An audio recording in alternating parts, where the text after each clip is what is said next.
दोस्तों, कहते हैं अगर धरती पर कहीं जन्नत है तो वो है कश्मीर। खूबसूरत वादियां, बर्फ से ढकी चादरों की तरह, पहाड़ों की चोटियां और श्रीनगर में गहरी डल झील यहाँ की खूबसूरती को बयां करती है। और जब भी कश्मीर की बात होती है तो अब आर्टिकल 370 और 35A की बात आती है। साथ ही कश्मीर के महाराजा हरि सिंह का नाम भी जरूर आता है। दोस्तों, यहाँ का इतिहास पुराने जमाने से ही बहुत गौरवशाली रहा है।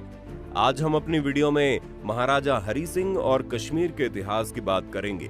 तो चलिए शुरू करते हैं। जम्मू कश्मीर भारत का अभिन्न अंग है।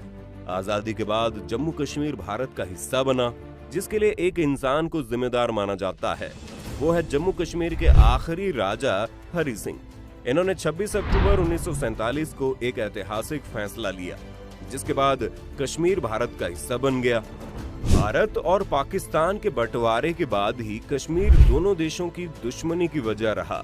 जम्मू कश्मीर भारत में अकेली ऐसी रियासत थी जहां पर जनसंख्या तो ज्यादातर मुसलमान थी, लेकिन वहां पर राजा हिंदू थे।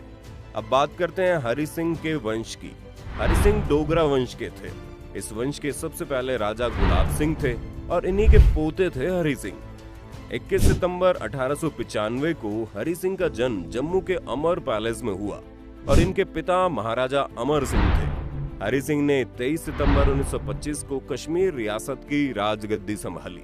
हरि सिंह ने अपनी जिंदगी में 4 शादियां की और वरिष्ठ कांग्रेस नेता और लेखक करण सिंह राजा हरि सिंह के बेटे हैं। 13 साल की उम्र में हरि सिंह अजमेर के मायो कॉलेज में पढ़ने के लिए चले गए और अगले ही साल उनके पिता की मौत हो गई। इसके बाद उनके चाचा प्रताप सिंह को जम्मू कश्मीर का राजा बनाया गया। 20 साल की उम्र में हरि सिंह को जम्मू कश्मीर का मुख्य सेनापति चुना गया और महाराजा हरि सिंह ने 1925 में जम्मू कश्मीर रियासत की बागडोर अपने हाथ में ले ली।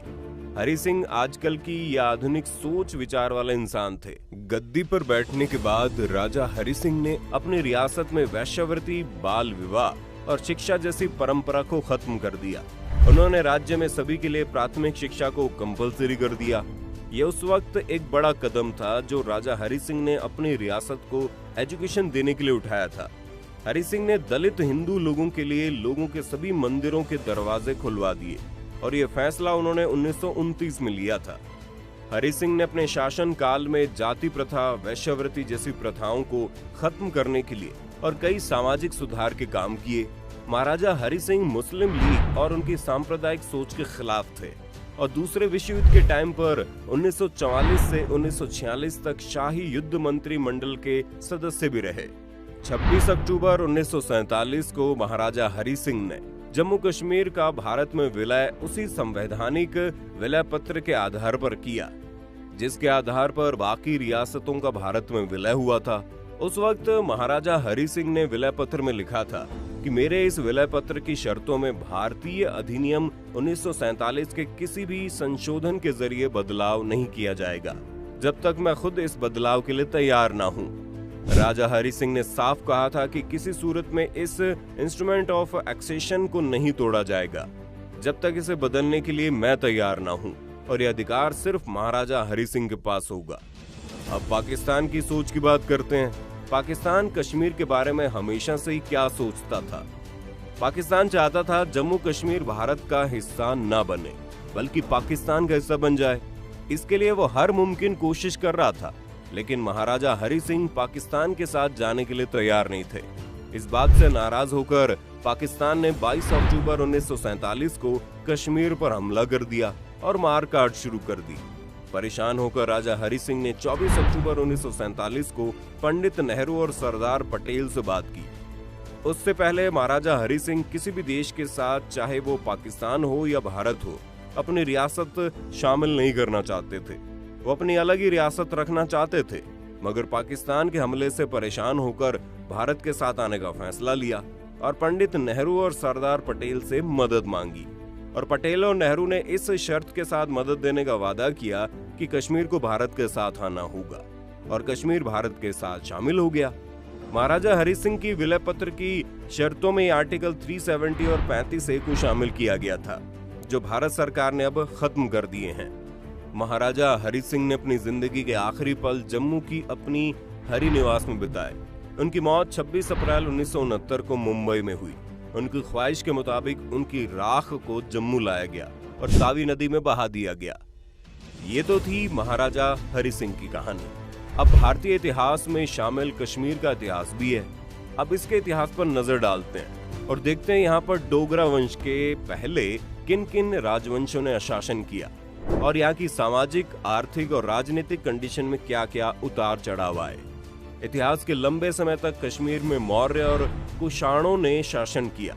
मशहूर इतिहासकार कल्हण की किताब राजतरंगिनी के मुताबिक सम्राट अशोक कश्मीर का प्रमुख शासक रहा और उसी ने श्रीनगर शहर को बसाया था। अशोक के शासनकाल में कश्मीर में बौद्ध धर्म का प्रचार हुआ। हालांकि ये भी माना जाता है कि कश्मीर का पुराना नाम सतसीर था, जिसका मतलब होता है पानी से भरा। ऋषि कश्यप ने इसे बाहर निकाला और इन्हीं के नाम पर इसका नाम कश्मीर पड़ा। कश्मीर के राजा कनिष्क के टाइम पर कश्मीर में चौथी बौद्ध संगति हुई। इसके बाद कुछ समय तक कश्मीर में मिहिरपुर राजवंश का शासन रहा। इसके बाद में कश्मीर में शैव दर्शन का विकास हुआ। धीरे धीरे बौद्ध धर्म के कमजोर पड़ने पर यहाँ हिंदू धर्म का प्रचार हुआ और कश्मीर संस्कृत के पंडितों का केंद्र बन गया। 7वीं सदी में दुर्लभ वर्धन ने कश्मीर में शासन किया। कल्हण की किताब राजतरंगिनी के मुताबिक इसके वंश का सबसे ताकतवर राजा ललित आदित्य था, जिसने तिब्बतियों और अरबों पर जीत हासिल की थी। उसके बाद कश्मीर में लोहार वंश ने अपने शासन की स्थापना की। 12वीं सदी तक कश्मीर में हिंदुओं का शासन रहा। 1339 में कश्मीर में मुसलमानों का शासन हो गया और शाह मीर शमशुद्दीन ने वहां पर अपना शासन चलाया। इसके बाद शाह जैनुल आबिदीन ने कश्मीर पर हुकूमत की और इसे कश्मीर के अकबर के नाम से जाना जाता है। उसने सभी धर्मों को बराबर सम्मान दिया, यानी एक जैसा समझा, और उसके कारण कश्मीर घाटी में ज्यादातर लोग मुसलमान हो गए। 1586 में अकबर के शासनकाल में कश्मीर में मुगल शासन आया और लंबे समय तक कश्मीर मुगल शासन का हिस्सा रहा।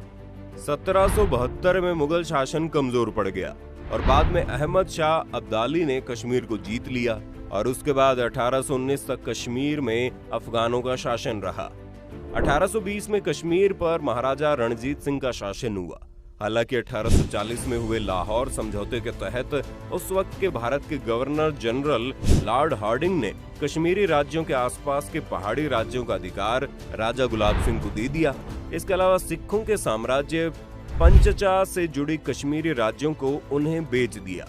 उस दौर में गुलाब सिंह का राज्य लद्दाख और बलूचिस्तान तक था। राजा गुलाब सिंह का निधन 1857 में हुआ और उसके बाद उनके पुत्र महाराजा अमर सिंह कश्मीर के शासक बने। इसके बाद प्रताप सिंह शासक बने। इसके बाद 1925 में हरि सिंह कश्मीर का राजा बने। इस तरह आजादी के वक्त कश्मीर पर डोगरा वंश का शासन रहा और 26 अक्टूबर 1947 को भारत में कश्मीर को मिला दिया गया। दोस्तों, लगता है अब आपको कश्मीर की असल कहानी समझ आ गई होगी, किस तरह से ये हमारे देश का हिस्सा बना। आपको क्या लगता है, कश्मीर से राजा हरि सिंह की शर्त वाले 370 और 35A को हटाना सही था? हमें कमेंट में बताइए। अगर वीडियो पसंद आई तो इसे लाइक और शेयर जरूर करें और चैनल को सब्सक्राइब तो आपको करना ही है। धन्यवाद।